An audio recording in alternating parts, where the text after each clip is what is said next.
Recorded live at Talks and Tasting Studios, it's the Clerical Errors Podcast, the podcast that shows you what's behind the collar. Let's go. From the Talks and Tasting Studios, this is the Clerical Errors Podcast, the podcast that shows you what's behind the collar. This is Bullhagen. This is Berg. This is Vicar. Peter's here. Hey, Pete. And so here we are, ready to go. Another busy week. Yeah. Franklin County Fair probably brings back some memories to you, Berg. It does. It does.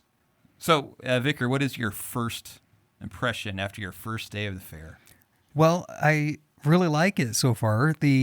From my experience on the West Coast, you paid to park your car, you paid to go through the gate, and then you paid for absolutely anything you stopped to do. And so I was happy that at the Franklin County Fair, you park for free and you get in for free. And then it's you kind of can like look going at to the seminary. No. Yeah. Ha! There you go. So far, so good. It was fun, and there was very interesting things there. Oh, you guys guess who's coming? 38 Special. Oh, yeah, that too. How you doing, Berg? You doing good? Yeah. I have something to drink, actually. What do you have? This is a drink called Monkey Shoulder, and it is a blended malt Scotch whiskey. It is supposed to have a mellow vanilla with spicy hints in the taste. And for the nose, it says zesty orange, vanilla, honey, and spiced oak. Ooh, dang. So do you know why it's called Monkey Shoulder? I don't know. It's not going to get us canceled, is it? Well, it actually had to do with, when they flip the grain, as they're getting it to sprout for the distillation process, you'd have guys who would, shovel this grain and flip it over, right? And because they did that every day, all day, their shoulders would actually become deformed. And the condition was called monkey shoulder. No. Wow. So That should make you feel kind of guilty drinking it. well, they all use machines now, so, So, Vicar, what am I preaching on? You are preaching on the Holy Gospel according to St. Matthew, the 5th chapter. Jesus said, "Do not think that I have come to abolish the law or the prophets. I have not come to abolish them, but to fulfill them. For truly, I say to you, until heaven and earth pass away, not an iota, not a dot will pass from the law until all is accomplished. Therefore, whoever relaxes one of the least of these commandments and teaches others to do the same will be called least in the kingdom of heaven. But whoever does them and teaches them will be called great in the kingdom of heaven. For I tell you, unless your righteousness exceeds that of the scribes and Pharisees, you will never enter the kingdom of heaven. You have heard that it was said to those of old, 'You shall not murder, and whoever murders will be liable to judgment.' But I say to you that everyone who is angry with his brother will be liable to judgment. Whoever insults his brother will be liable to the council. And whoever says, 'You fool,' will be liable to the hell of fire. So if you are offering your gift at the altar, and there remember that your brother has something against you, leave your gift there before the altar and go. First, be reconciled to your brother, and then come and offer your gift. Come to terms quickly with your accuser while you are going with him to court, lest your accuser hand you over to the judge, and the judge to the guard, and you be put in prison. Truly, I say to you, you will never get out until you have paid the last penny." I have a question, Berg. What do the, I guess we never heard how that tasted. This is the problem with doing this from a distance, is only you get to enjoy that. That's true. I know. Living the dream. We're still awaiting our whiskey samples, Berg. Yeah. Oh, got them yet. we'll get them. We'll get them. So our cola is doing great. They are selling a new bottle of pecan No free advertisement. We got to get the samples in first. We can talk about it later. So, okay. So what's your question? My question is, what did the antinomians say about a passage like this?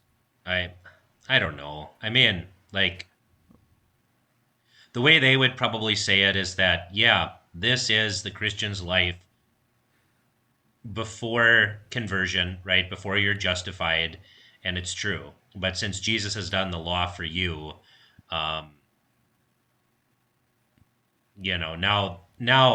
doing the law is just something that you do spontaneously. I mean, to be charitable to them, the way that they're going to argue some of these things is like, yeah, you just do the law spontaneously. I mean, that's what our confessions say. But they also conveniently leave out some passages like this, right? That those who teach the law and do it are going to be called great in the kingdom of heaven. Right? Yeah. I mean, Vicar, we might have some people listening who don't know what an antinomian is. I mean, someone who doesn't believe in the third use of the law, basically. They don't believe that the law is useful for Christians after they've been saved. That I think in a way they kind of equate the fulfilling of the law that Jesus said that he came to do. They still kind of treat it as a synonym to abolishing the law. So he says he didn't come to abolish the law but to fulfill it. But they tend to think of it in terms of, well, he did that for us, and so therefore the law no longer applies to us. And so they live a licentious lifestyle as if sin kind of doesn't count, I guess, might be the way I might say it. Some do, and I've seen that. Some, I think, are pious Christians. I think what a lot of them are afraid of is something that Ehlert takes up in his book, where he says that the third use of the law wasn't taught by Luther, and that it's actually introduced into Lutheranism as a foreign doctrine from Calvinism, is what a lot of them will argue, right? Right. Well, the Book of Concord doesn't say that. The Book of Concord teaches the third use of the law, that it is not only for mortification, but it's also a guide for Christians, because in this life we are still ignorant. In this life, we still don't know the will of God perfectly. And the third use of the law also keeps us from self-chosen works, the works that the papists fell into, like monasticism, or eating particular meats on particular days, or going on pilgrimages, or that kind of stuff, right? Right. The law keeps us from all of that. And, I mean, if you read the Bible, the inward man delights in the law of God. That's what Romans 7 is all about. And even when we feel sin in our bodies, we are no longer identified with that sin, right? It's the sin that dwells in me.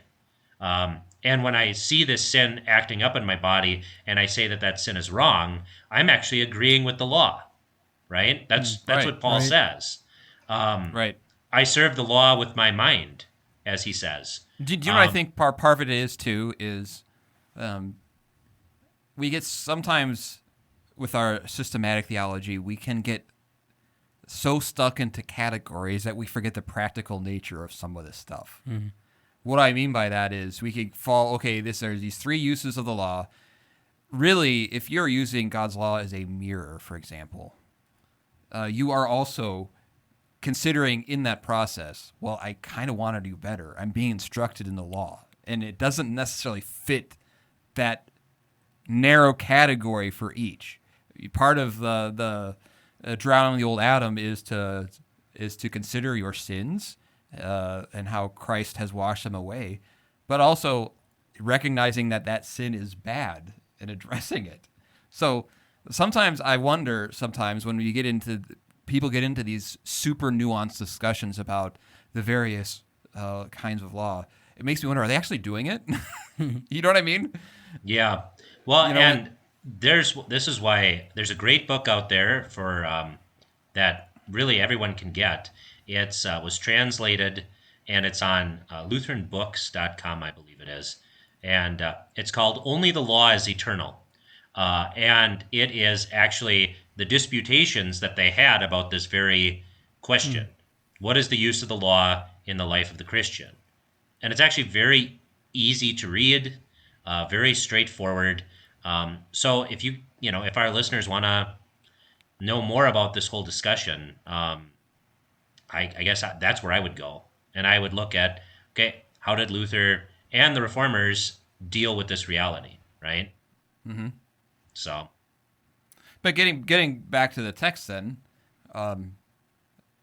it's interesting when you if you hear, for example, someone who's kind of an Orthodox Jew in his faith, right? Mm-hmm. What he'll say is there's always a disconnect in the way we talk about the law. I heard someone recently say, well, they feel like they're always talking past each other because he goes, as a Jew, we don't really care where your heart is. Are you doing what God said or not? And they have no concept of what actually Jesus is saying here. And he says it more forcefully, actually, later on, as if you were to read on in Matthew, where he talks about marriage and divorce and all sorts of things, where the heart actually does matter. or just go back to the prophet Isaiah. Right. Right? Isaiah starts preaching during the reign of King Josiah. There's been a great reformation in the land, right? All the idols are gone. Temple worship has been reinstituted. I mean, they're doing everything according to the letter of the law. And yet, these people draw near to me with their lips, but their hearts are far from me. Really, I'd say the whole book of Isaiah and pretty much the whole book of Jeremiah it's not so much against the worship of false gods, it's against this formalism. Well, we think we can make God happy by simply checking off the boxes. Right. And it's not true. And both prophets castigate this way of thinking, right? Jeremiah says, you say, the temple, the temple, the temple. Well, God's going to make this place like Shiloh. Oof. Right? I mean, that's tough stuff, right? And so even the Old Testament, which the Jews read, right, talks about, look, you can't simply be circumcised in body. You need to be circumcised, as Moses says, in your lips and in your heart. And that means that the heart has to be the foundation for everything that we do. And that can only happen through the gospel. Exactly, right? So there's some really neat stuff in this text. One of the things in this text that's a good doctrine or teaching point is that there is a difference between sin and crime. All sins damn, but not all sins are the same in their effects. Right. Right? If you murder, you are liable to judgment. If you slander somebody, right, or basically commit libel against them, you are liable to the council, right? We see that today, right? Our civil courts have authority to punish crimes, right? Right. But Jesus says, oh, go ahead. Go ahead. But we're running into a time where now we're also, the courts are trying to also then include what the heart feels about certain issues and adjudicate that as well. Right. And this is a great way to teach the difference between sin and crime, right? What do the civil courts punish? They punish crimes. They punish actions, right? Mm-hmm. They can't punish what you believe. And this is a beautiful thing that Lutherans have always believed, right? We can't force anyone to believe. Right. We can't legislate belief. What we can do is stop you from blaspheming the true God. What we can do is keep you from putting satanic pornography on our walls. What we can do is keep you from teaching false doctrine. And that's what the civil magistrates did in Germany. It's like, oh, you're an Anabaptist? Well, yeah, go to church, hear the sermon, you can believe what you want. But the minute you start preaching against, infant baptism, you're going to jail. Right? And that's a good thing. There should be blasphemy laws. There should be laws against crime. However, what the civil courts cannot do is judge the heart. Right? Who judges the heart? God judges the heart. Right? So if you're angry with your brother in your heart, you're going to go to hell. Even if no one else knows it, God knows it. He searches the heart. If you say, you fool, does that hurt anybody physically? No. No, but you're still going to hell, right? That's the thing, is there is this distinction between actions and words and what the heart believes, right? And the civil courts can punish words and they can punish actions. The civil courts cannot punish the heart. And that's why I love it, because people bring up closed communion all the time, right? Well, you can't judge people's hearts. And it's like, yeah, we agree. We can't judge people's hearts. What can we do? Judge their words. Judge their words. What do they believe? Right? Mm-hmm. I mean, so that whole argument doesn't hold any water whatsoever, right? So that's a good teaching point to be brought out here, right? What is given to the civil courts? The civil courts are to punish crime, right? Mm-hmm. What is the duty of the church? Well, we also can't see into the heart, but we actually want to get to the heart, right? Right. We want to get to the heart of the matter. And to convince people, too, that, no, what you are feeling, what you're thinking, that, too, is sin, and it needs to be repented of. And even the desire. Right. I'm thinking of a song, Vicar. Yeah, I think I know which one. Concupiscence. Concupiscence. That's the one. Another thing that this teaches, too, is before you give your offering, right? What makes God happy? A contrite Is it heart. Faith. Yeah, is it the money you give? No. God actually says, if you're giving money, right, at the altar, and you are at odds with your brother, what should you do? Go be reconciled, right? Right. I mean, what does God love? He loves reconciliation. And so this is all against formalism, right? This is all against the Pharisaical tendency to equate, deeds and words with an actual righteousness, that we can actually earn this righteousness before God. Right. If we can just, check off the boxes, it doesn't matter how we really feel on the inside. Well, we did it, right? And that's what really makes me a hero, right? Well, no. Which is why Jesus constantly talks about being born again, a new creation. Which is why when we talk about the third commandment, the third use of the law, it is that by which we can and desire. Jesus died for my sins because I have broken the law, because it is good to keep the law and we haven't kept it. Right. And then the last point that I think can be brought out too is reproof against our well-meaning but erring Roman Catholic friends who say that, they used to say that this verse was actually talking about purgatory, right? Getting out until you paid the last penny. right. Right? And it's like, that's not what Jesus means. Right? What is the prison? Hell, right? And can someone in prison make money? No. Right?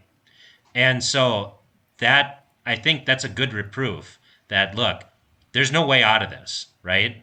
This is the consequence of these kind of actions. And so reconcile with your brother before you get to this point, right?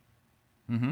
There's also an aspect, I think, if we're talking about kind of modern applications to modern thought, is the fact that how often do we hear, well, Jesus fulfilled the law, and all these social issues, it doesn't matter when it comes to things like marriage and that kind of thing. Jesus came to fulfill it. He didn't come to abolish it. Yeah, and that's where I think people have still made it a synonym. Even, they he says he didn't come to abolish it, but they treat the fulfillment as if it still somehow abolished it. I've run into that. Right. I mean, and there are so many families that we know who are at odds with one another, right? And that's families. I mean, these are people who are blood relations who are at odds with one another. It's like, well, what does Jesus say? Reconcile, right? Right. And the only way that that's possible, the only way that true reconciliation is possible, the only way that we can truly distinguish between the civil realm and the eternal righteousness of the heart, the only way that, we can do these things, right? Actually teach the law, establish the law, maintain the law, confirm the law, and be called great in the kingdom of heaven is if we first have faith. And that's why Jesus says, unless your righteousness exceeds that of the Pharisees and the scribes, you shall never enter the kingdom of heaven. Right. Right? I mean, that's the only way that we even begin to partially fulfill the law of God. Right? That's the only way that we can distinguish between the sins of the heart, which God alone knows, and these other sins. Right? Yeah. It is the gospel and the Holy Spirit who makes us theologians. And this is true of every Christian. If we want to be these things, and we should actually strive to be these things, right? As a Christian, we should want to reconcile with people who have done us wrong, right? We should actually want to teach the law and teach it well and be called great in the kingdom of heaven. But isn't one of the biggest rubs that people don't understand a lot of times is the fact that, the 10 Commandments actually teach us how to love. Right. That's sometimes, oh, really? Well, it's like Paul says, right? The commandment, which ought to give life, brought death to me, right? And that's the thing. The law is a life word. It's the only reason we still endure as the human race is because, like it or not, despite how sinful people are, they have laws against stealing. They have laws protecting family. They have, every nation on earth has this. Why? Because if we truly didn't have the law written on our hearts, we'd all be dead. It'd be worse than Mad Max. Right? It wouldn't even be Thunderdome. It'd be like, I don't know. We would all be... Necrodome. How about that? Right. I like it. I'm going to name my band that. So, this is the thing. The reason why people don't understand the difference between the civil courts and the heart is because they don't know the gospel. The gospel makes this very easy, actually, right? Right. So, and Jesus teaches us all these things today, right? And, we can preach about the 8th commandment. We can preach about all these sort of things, right? And I think it would be okay to, even though it cuts short the text, you could bring up the other things that Jesus brings up in Matthew 5 following this as well. It's... Right. Absolutely. There's so much to bring in here. And that's the thing. When Jesus talks about sinners, he's not just talking about Nazis, right? Because those are like the only group of people that aren't going to heaven. Right. Well, right? That's the way people think, right? Right. It is. And yet, there was a Missouri Synod pastor who did what? He met with these people. He met with the people on the Nuremberg trials. He met with these men who were condemned to death, and he actually ended up absolving and communing some of them. So yes, there are Nazis in heaven. And the world hates it. This dude got death threats. Wow. Right? Yeah. So that's the thing, is we tend to mistake crime with sin. Or we limit sin to crime, and it's like that's not true. It's kind of like that. And part of crime too is the fact that in crime, what matters most is whether you get caught or not. Right. Yeah, I mean, there's no when it comes to the heart, there's no reeling out of that. I mean, if we are going back to our little images of the law, right, as a curb, I mean, crime is hopping the curb. Yeah. Right? Right. It's hopping the curb. And yet, it seems like, I mean, there are tons of serial killers who have repented and become Christians and been saved. Like Ted Bundy. Right? I mean, Son of Sam. It's amazing. Like, these guys are going to be in heaven, which is awesome. Thanks be to God, right? And a lot of our little middle-class bourgeois people are going to hell. Why? Because their righteousness didn't exceed that of the Pharisees and the scribes. Because they still live under the law, right? Mm-hmm. So, that's important, right? I mean, so anyway, I don't know. All right. Well, Did I give a good enough sermon? Yeah, That's we got enough. Okay. We might have to put a real talk behind that. Whoa. So before Vicar's got to go because he got a rodeo to go to. I am going to go to the rodeo. He's trying to get the whole Franklin County experience here, That's right. so he has got to go to the rodeo. He's never been to one. I have not. I've not been to a rodeo yet. Well, I don't know if you can really go to a rodeo unless, you go to Wyoming. Oh. Well, I was near Pendleton, Oregon, but I never went to that one either. But that's a pretty famous rodeo up there. But So I was only maybe there we in should the off season. maybe we should move Clerical Errors to the daddy of them all, the Frontier Days in Cheyenne, Wyoming, the oldest rodeo in the United States. Oh, So before we get to that, before we get to what Peter has, I have to get this off on my mind. Last time we had a Synod convention, we actually had reports from it, oh, right? But I'm not going this year. And Berg, I don't think is going. Are you going? And Vicar's not going. I'm not. So we need, if you're listening to this and you're going, we need to get some reports back from the Clerical Errors Army about updates on what's going on, so that we can put that in our podcast. And especially what you're eating and drinking. And you get extra points if it's cheese curds and, what is it, Old Milwaukee? Yeah. Well, it's Wisconsin. You know? You get some New Glarus, I suppose. There you go. So I think the biggest deal would be it'd be really cool if we had more than one, maybe two updates. Yes, exactly. I got 2 or 3 in there when I went. I even did interviews. If there's enough interviews. If there's enough that come in, we could even entitle it Convention Errors. Ooh. Yeah. Whoa. So you can if you- type it. You can record something on your cell phone and send it. Vicar, where could they send it to? If you have an update for us, please send it by email to feedback@clericalerrors.org. We can also be reached on Facebook by searching for Clerical Errors Podcast. And we have a Twitter handle @ClericalErrorsP. P for podcast, bro. And we got a Patreon and a store. So please reach out to us if you have an Yes, update. and if you are worried about compensation, just give us an email. We'll work that out. Yes, we will work that out. Right. So please, applicants, if you'd like, please let us know if you're going and what you'd be willing to do for us. We'll give you a shout out and everything. It'll be awesome. Oh yeah.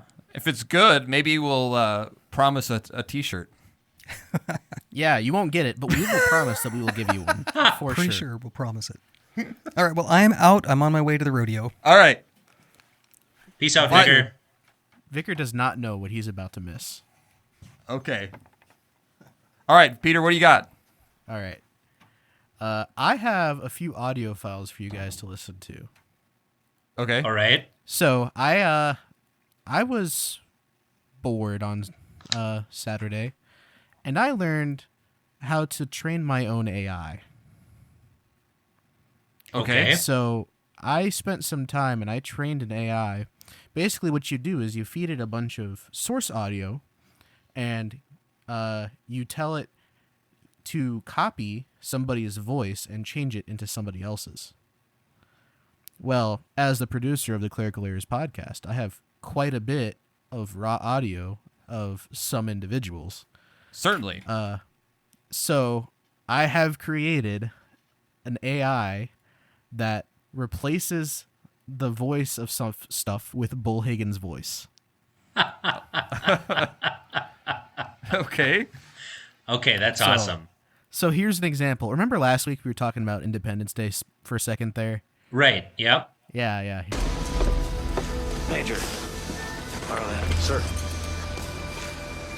Good morning. Good morning. In less than an hour, aircraft from here will join others from around the world. And you will be launching the largest aerial battle in the history of mankind. Mankind, that word should have new meaning for all of us today. We can't be consumed by petty differences anymore. We will be united in our common interest. Perhaps it's fate that today is the 4th of July, that you will once again be fighting for our freedom. Not from tyranny, oppression, or persecution, but from annihilation. We're fighting for our right to live, to exist. And should we win the day, the 4th of July will no longer be known as an American holiday, but as the day when the world declared in one voice, we will not go quietly into the night. We will not vanish without a fight. We're going to live on. We're going to survive. Today, we celebrate our Independence Day. Nice. USA.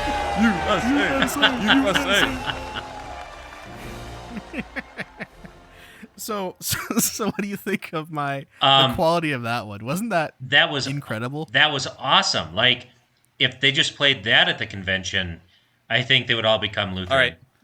Can we compare that? Can I find the words of that text? I need to see who does it better, AI or me. The words of that text? The speech. What do you mean? The speech. Oh, you're going to read the speech? Yeah. I mean, so because it's copying the pronunciation, right? So you could tell there are a couple parts in there that kind of didn't sound right, but that's because the original actor has more of an accent than you do. Okay. But the great news about this AI, while you get that up and running, is it doesn't just talk. It'll sing for you. Really?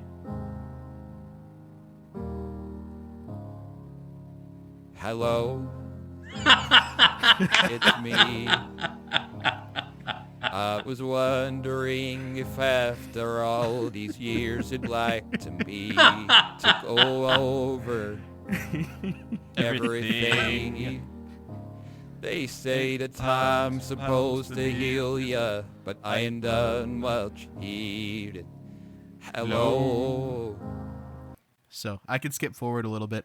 The thing about the AI is, right, it copies everything exactly as well as it possibly can. It does glitch sometimes. Venus and a million miles From the outside, I must have called 1,000 times to tell you I'm sorry for everything that I've done. But when I call, you never seem to be home. So we're obsolete now. Like, Peter could just do this whole thing, like, by himself. This is actually a great news for me, because if there's a transition that I need now, I can just record myself saying it, put it through the AI, and it sounds like Bull Higgins said it. If for some reason I have to cut out a large amount and there's no way to get from one part to the other, I can just record it myself and nobody will ever know. So, listeners, you're always going to be wondering how much of this is AI and how much of it is real. So I'm actually, as we speak, training an AI of myself. It's almost done. It takes about like an hour to an hour and a half of actually like just chugging through data on my computer because it's all local. I'm not using any kind of cloud service or anything. I don't know. It's kind of scary, to be honest. Right? And it's so easy. It takes some computing power, but once it's done, I can generate stuff within a minute as long as I'm feeding it audio. It's really cool. All right. I'm gonna play one more for you. Okay. This one I'm going to blank out, okay? Because this is going on our Patreon, okay? Ooh. This last one I'm gonna play for you is going on our Patreon, and you have to be a patron to hear it. Oh. And there's a good reason for that, okay? You guys ready? Ready. Okay. Yes. That's awesome. Are you sure that Yeah. wasn't me? That was. It sounded so okay. We're not going to say what it was. You have to go to the Patreon and subscribe to the Patreon to hear that. So we're not going to say what it was. But I did originally when we started the Patreon. To test the Have microphone. Have you try and record this? And I can't find the original audio. Oh. So I'm man. gonna look a little harder. But I actually had Bullhagen try to record this, and he couldn't do it well enough, so we never released it. But now I have the AI to do it for me, so I can finally put it on the Patreon. Oh, Well, man. I just have one thing to say to you, Peter. What's that? Good morning. In less than an hour, aircraft from here will join others from around the world, and you will be launching the largest aerial battle in the history of mankind. Mankind. That word should have new meaning for all of us today. We can't be consumed by our petty differences anymore. We will be united in our common interests. Perhaps it's fate. Okay, I'm done. No, there You know was the funny- there was a lot of pathos in that. I appreciate there it. was. We Yeah, will you- not you're- go quietly into the night. We will not vanish without a fight. We're going to live on. We're going to survive. Today, we celebrate our Independence Day. Ba, ba, ba, ba, ba, ba, da, da. Yeah, so that's what I've been up to. I've been sharing this with your children and I swore them to secrecy. Okay? The president's speech got a pretty good laugh. The hello, Grace just sent me no, why? My goodness. All right. And Vicar missed it. Vicar missed it. Well, it I sounds also like... have white and nerdy, but it didn't turn out as well. So, listener, if you have suggestions of what I can put Bullhagen's voice onto, I want to be very clear, and I'm saying this live, and I'm saying this in front of Bullhagen and everything. I am very ethical when it comes to AI use. I will not make Bullhagen say things that he would not want his voice to say. I actually had people telling me I want to hear him rap Eminem, and I'm like, I can't do that one, unfortunately. Like, who is they? Like, it's just like...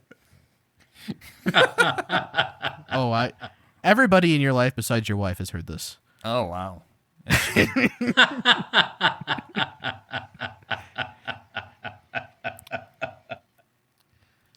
Oh, this So, is so awesome. So, Bert, give us some theological points about this.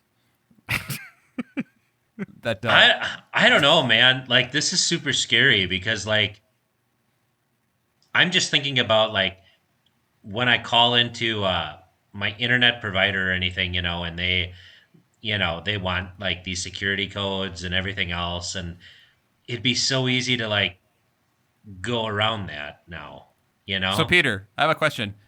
Could you make the actor who did Independence Day speech, can you make him do one of my sermons? That is, I'm not going to say it's not a possibility, but it's tough. Okay. Because I have to, one of the reasons I started with your voice is because I had raw recordings of your voice. Right. Right? It has to be just your voice. So maybe if I shoved the entire movie in for like all the parts that he's talking, and then ran that through the music eraser, maybe I could get enough data. But it's really tough. That's the hardest part of the AI stuff, is getting enough raw data.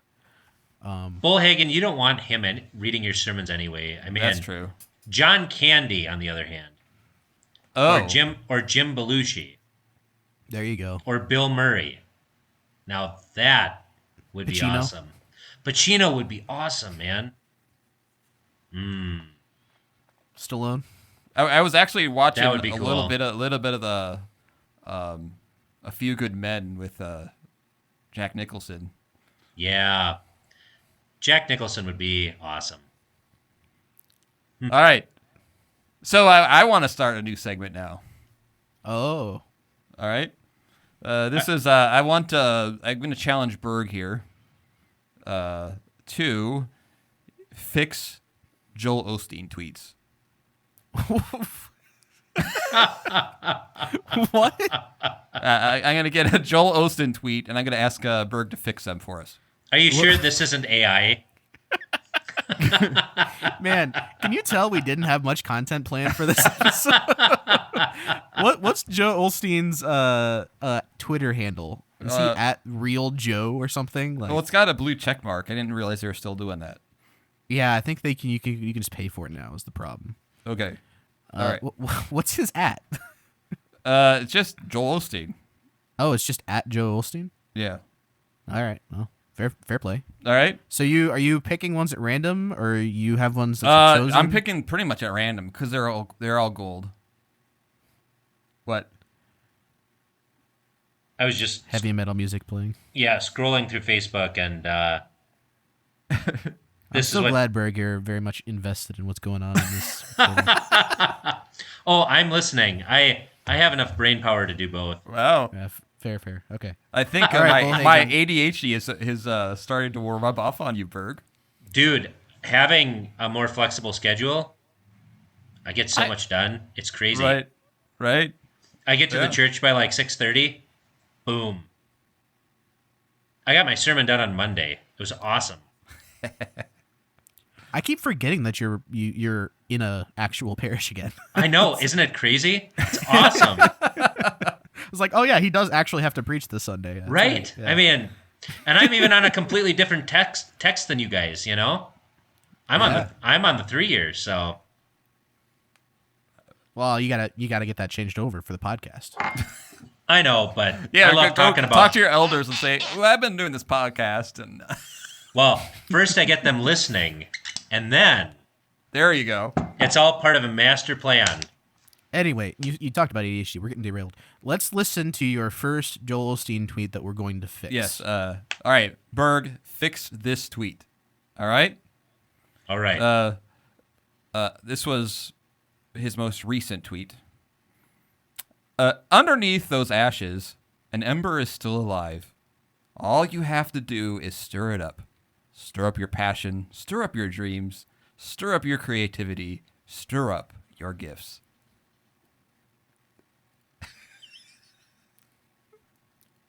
What do you think, Berg? Well, he's using the imagery from Isaiah, right? A smoldering wick he will not snuff out, right? Which is a very comforting thing, right? Mm-hmm. But we don't stir ourselves up. We don't ignite the flame, right? We don't feed the fire because a fire doesn't feed itself. Unless it's a forest fire, and that's Right. El Bado. When was the last time you said in a sermon, stir up your passion? Never. Because, like, passion is bad in the Bible. Stir up your Right. dreams. I don't know. I mean, have you guys heard about this lucid dreaming stuff? I guess you can actually control your dreams when you're in this state, but I've never been able to. I hate dreaming because you can't control it, right? Well, that's the whole thing, right? You can train yourself to lucid dream, but it's a lot of work, and I guess it depends on your decision of if it's worth it or not. I'm with you, Berg. I hate dreaming, personally. It's the worst. But some people really like it, and if you can get to the point where you can lucid dream and control your dreams, and you can just do whatever you want, then Well, We're and- talking about I bird suppose. dreams. Did I tell you what your mother did, producer? Maybe What'd I she said on do? the podcast. Where, like, she screams in a dream. Like, kicks, screams, and I think she's being attacked by a legion of demons or something. And so I wake her up. It's my thing. Okay, everything's okay. You're just dreaming. Oh, okay. And I asked her what you were dreaming about. There was a spider.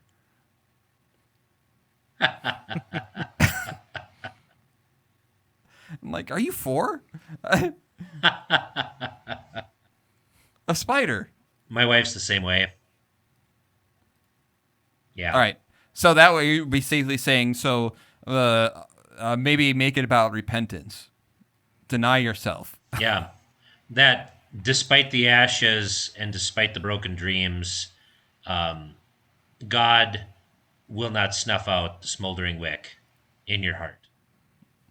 It's still All right. It's still stupid, but All right. it's better. This is from a day ago. Are you in yesterday, upset over the disappointment, bitter over who hurt you, think about what they said? You're missing the beauty of this moment. Once we live this day, we can't get it back. Don't take it for granted. Don't take for granted all the good things in your life right now. I'm not sure that's a bad sentiment. No, that's one isn't quite so bad. I mean, it's not. I think it's good earthly advice. Right, know. it'll be good in a fortune cookie.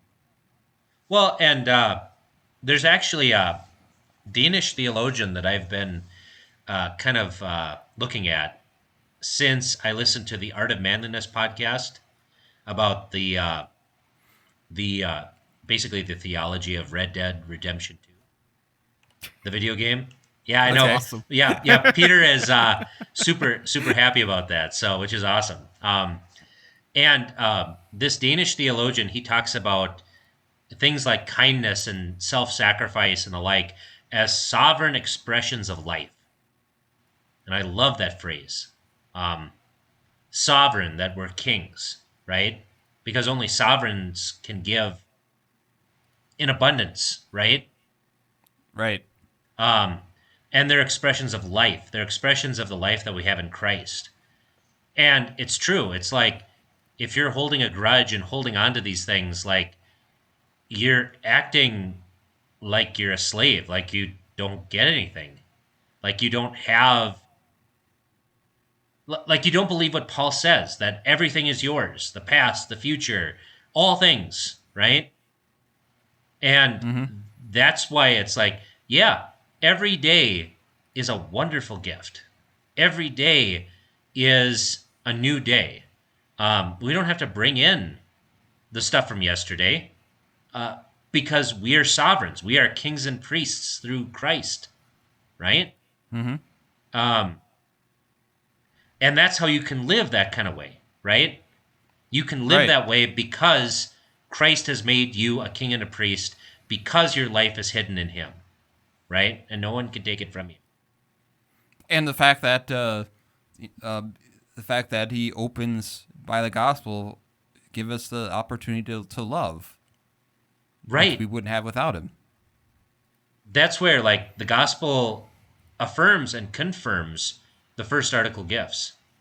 God causes his rain to fall on the just and the unjust. He causes his sun to shine on the righteous and on the wicked.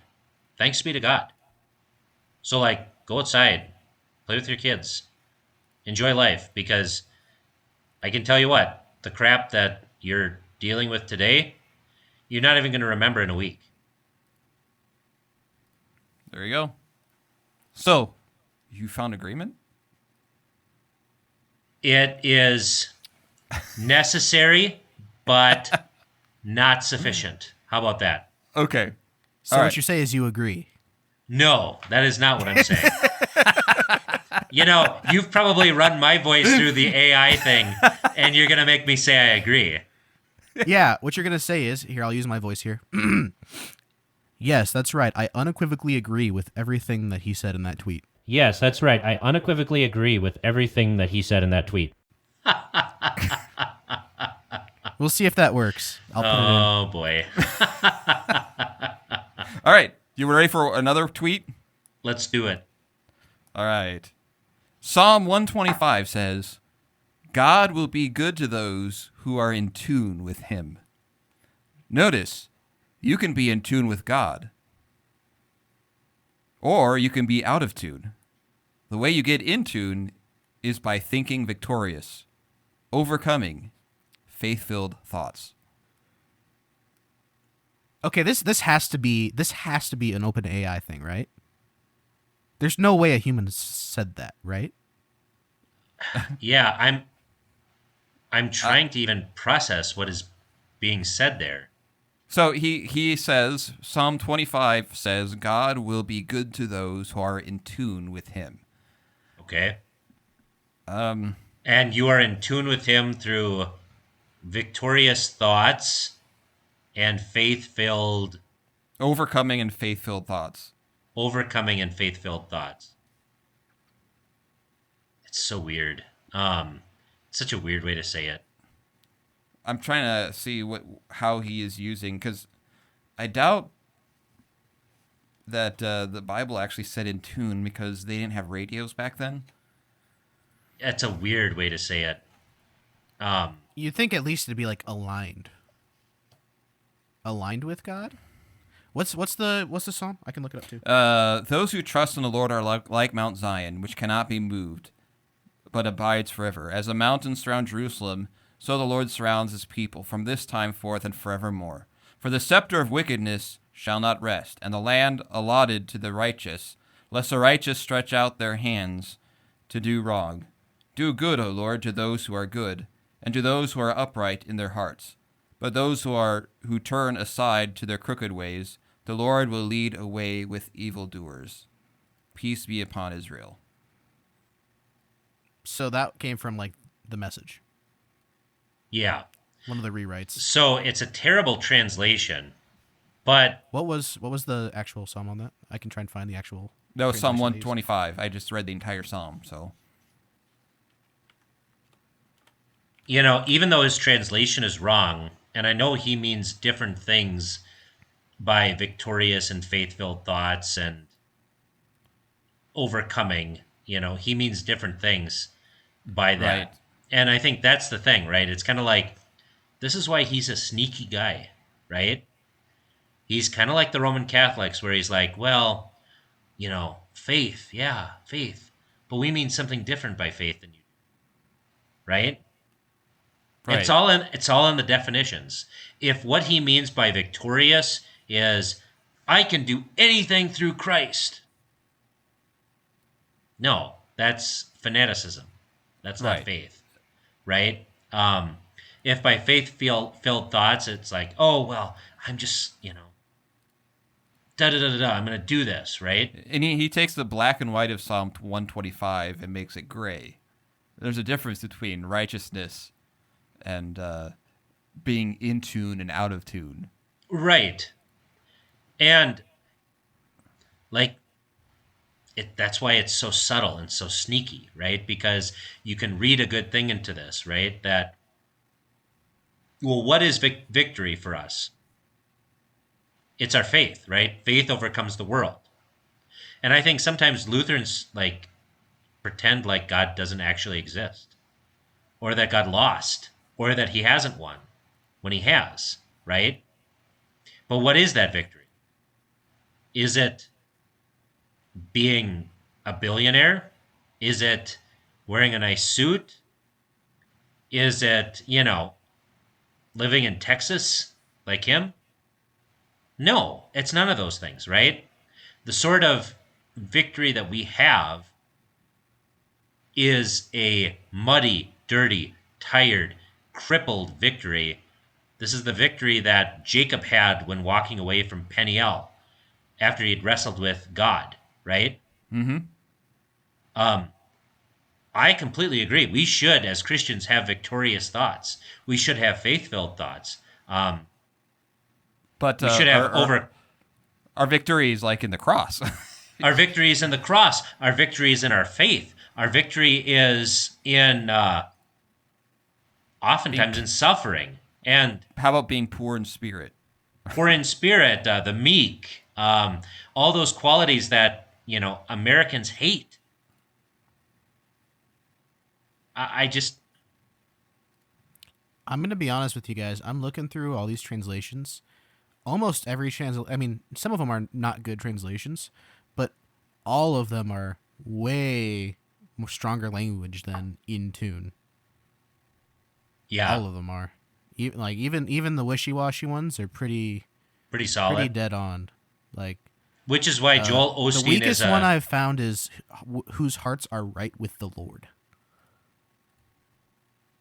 But even that is Right. Life and Yeah. death. Or pure of heart. that one's good, because who are the pure in heart? Those who are pure by faith, right? All right, don't know. I got one more. We get stuck in the heartache, the disappointment, the guilt, the shame. I should have done better. What was wrong with me? He quotes. God knows we're human. Quit being so hard on yourself.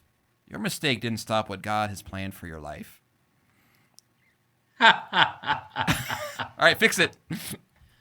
Well, what did Jesus say? Right? Anyone who relaxes one of these commandments is least in the kingdom of heaven. Don't be so hard on yourself. No, God's law is hard on you.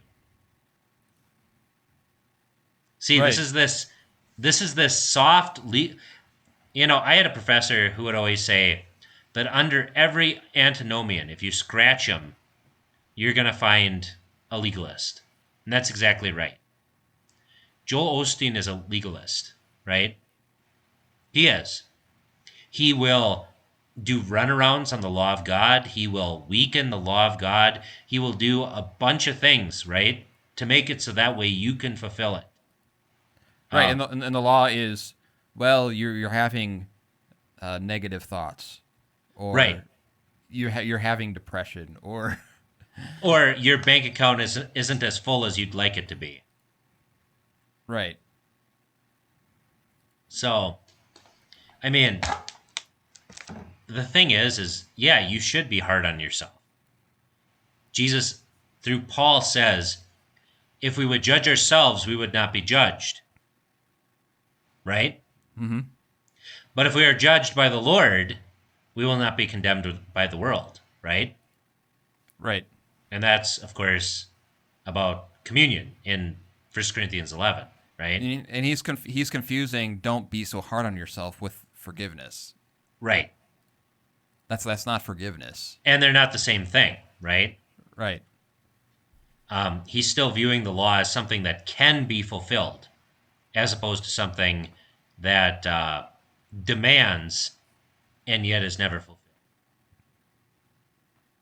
Right. Except by faith. So. Well, we have covered a lot of things today, haven't we? We're the best. Yeah, I think it's time. Yeah. Well, hopefully it's been a very eclectic show. And we'll be on again next week. Thank you for joining us for this rodeo of a podcast. I'm Bullhagen. I'm Berg. May your AIs love Independence Day. Thank you for joining us. This podcast is available on iTunes, Google Play, Spotify, or wherever else you get your podcasts. Questions, thoughts, concerns? You can contact us on Facebook at facebook.com/clericalerrorspodcast, on Twitter @clericalerrorsp for podcast, or email us at feedback@clericalerrors.org. Thanks for listening to Clerical Errors. See you next time.